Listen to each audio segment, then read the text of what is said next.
नमस्कार, मैं हूं सिद्धार्थ और आप देखना शुरू कर चुके हैं जागरण.com का दोपहर बुलेटिन, जिसमें हम दिखाते हैं दिन भर की बड़ी खबरें और उनके बारे में चर्चा करते हैं तफसील के साथ। शुरुआत करेंगे चंद्रयान से। चंद्रयान 3 की तय लैंडिंग को लेकर अब सिर्फ एक ही दिन बचा है। कल यानी 23 अगस्त को अगर सब कुछ ठीक रहता है तो शाम 6:04 के आसपास चंद्रयान 3 चांद पर लैंड कर जाएगा और यदि कोई गड़बड़ी आती है तो फिर यह अगली कोशिश 27 अगस्त 2023 को करेगा। इसके लिए यूपी के स्कूलों के टाइम बदल दिए गए हैं। साथ ही वहां पर इसकी लैंडिंग छात्रों को दिखाने के लिए व्यवस्था की जा रही है, जैसे वहां पर स्क्रीन लगा दी गई है। इसके साथ ही देश में कई जगह चंद्रयान की सफलता को लेकर पूजा पाठ की जा रही है।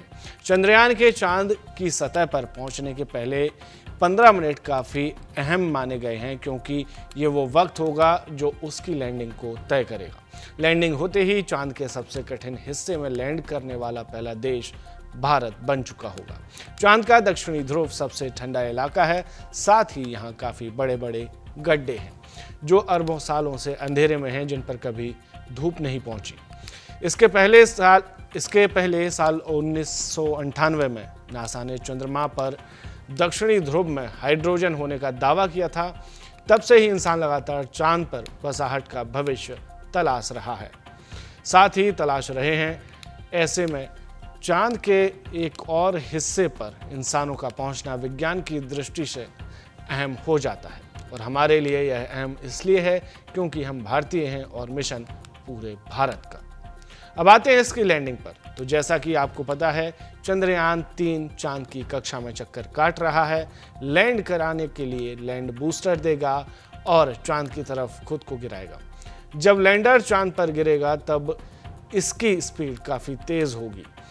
इसी दौरान पृथ्वी से एक सिग्नल लैंडर को भेजा जाएगा, जिसे पहुंचने में 1.3 सेकंड लगेंगे। इसके साथ ही उसी सिग्नल को दोबारा पृथ्वी तक भेजा जाएगा, जिसमें फिर से 1.3 सेकंड का वक्त लगेगा और यही वो करीब 2.5 सेकंड का वक्त होगा जो चंद्रयान 3 के लिए सबसे क्रिटिकल होगा। यही वो 2.5 सेकंड होंगे जिनमें वैज्ञानिकों की धड़कनें बड़ी होंगी और आर या पार की स्थिति बनी रहेगी। चंद्रयान 2 से इसी आखिरी वक्त में संपर्क टूट गया था और वो मिशन फेल हो गया था। वहीं चंद्रयान 3 की इस यात्रा के आखिरी पलों के बारे में एस्ट्रोफिजिक्स के साइंटिस्ट आर.सी. कपूर क्या कहते हैं, आपको सुनाते हैं।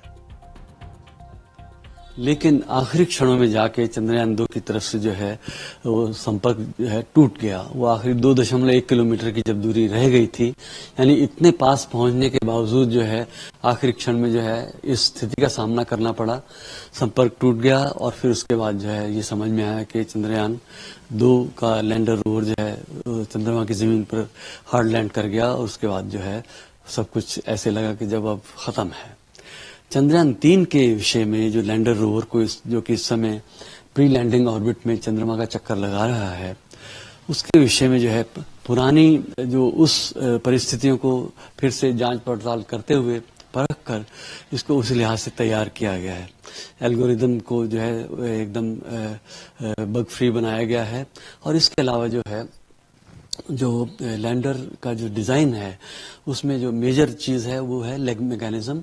उसको मजबूत किया गया है ताकि उतार के समय जो 2 मीटर प्रति सेकंड की गति जो है तय की गई है, ये 3 मीटर प्रति सेकंड की गति भी झेल सकता है। वो एक बात है मजबूती को लेकर के। इसका वजन भी पिछले लैंडर रोवर के मुकाबले 250 किलोग्राम ज्यादा है और एक्स्ट्रा फ्यूल है, जिसका मतलब ये है कि थोड़ी सी मैनूवरेबिलिटी जो है जब चंद्रमा की सतह के बहुत नजदीक पहुंचते हैं उसके लिहाज से है फ्यूल अवेलेबल है।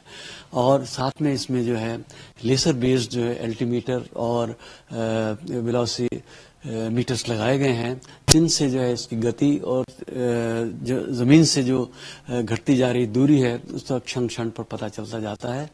तस्वीरें लेकर के मेमोरी में जो तस्वीरें हैं उनका तुरंत मिलान होगा ताकि जो है ये जो उतार है वो एकदम जो है एज प्रिस्क्राइब्ड रूप में हो और हम पूरी उम्मीद करते हैं कि उतार जो है बहुत सफल होगी। यद्यपि वो 15 मिनट या 19 मिनट जिस दौरान ये अपनी कक्षा से निकलकर चंद्रमा की जमीन पर उतरेगा, उस क्षण ये पूरी तरह से ऑटोनोमस मोड में होगा और उस समय किसी का कोई भी कंट्रोल नहीं हो सकता है। और देखना ये कि हर तरह से ये लैस है और उम्मीद है कि ये उतार जो है सफल होगी।